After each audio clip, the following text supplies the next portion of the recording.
One of the great things about India is this tremendous interest in education. People talk about it all the time. Most parents aspire for this for their children. And so I think it's a great foundation we have as a country. In my experience growing up here, I think there's a lot of emphasis on spending time on the books and learning things academically. I think there's a lot of pressure to follow set lanes throughout your career. You're in high school, you're thinking about college. A lot of times when I was younger, people would say, this person didn't get into this college or something, and that's the end of the road. I mean, life is so different from that. I get surprised people start preparing for IIT in their 8th grades. That's a bit shocking to me. I get very surprised people come to IITs and immediately they are thinking about IIMs and so on. The US, for example, most students don't choose their majors till their final year. So people explore different things and find what they're really passionate about. The way I dealt with these things was try and feel what I really enjoy doing and pursue that. I would do what feels something like you like spending time on. I would use that as a yardstick and not feel the pressure to do what others are telling you to do. I've always wanted to work on computing, build computing products.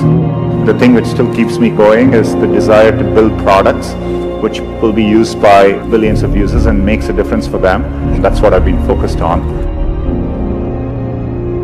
It doesn't need to be even in engineering. There are many, many different ways, and you will see this later in life. People do well from all walks of life.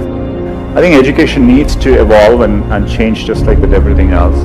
Getting into an elite institution doesn't guarantee success. It matters a lot, but it doesn't guarantee success. I would like to see people value creativity, value experience of doing things, taking risks. It is important to be well-rounded.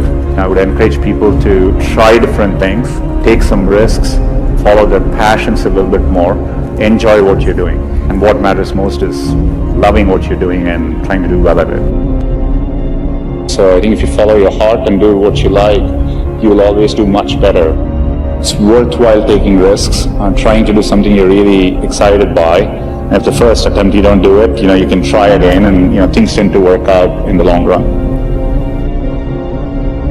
If you work on really difficult things, you're better off because you have no competition. Others aren't working on that difficult a problem. Even if you fail, you end up doing something great in the process. You want to aim high enough that you fail a few times. I think that's the natural part of the process. Setbacks actually don't matter.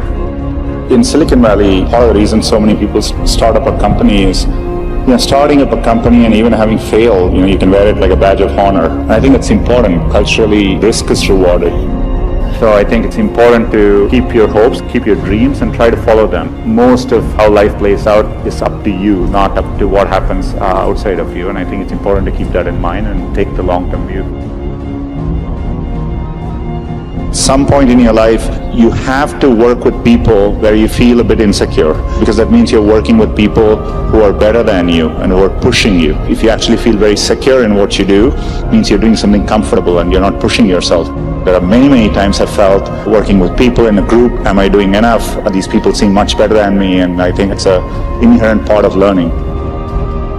And as a leader, I think it's really important to build organizations where people actually want to work together and trusting them to doing the right thing. And as a leader, it's less about trying to be successful and more about to make those people successful.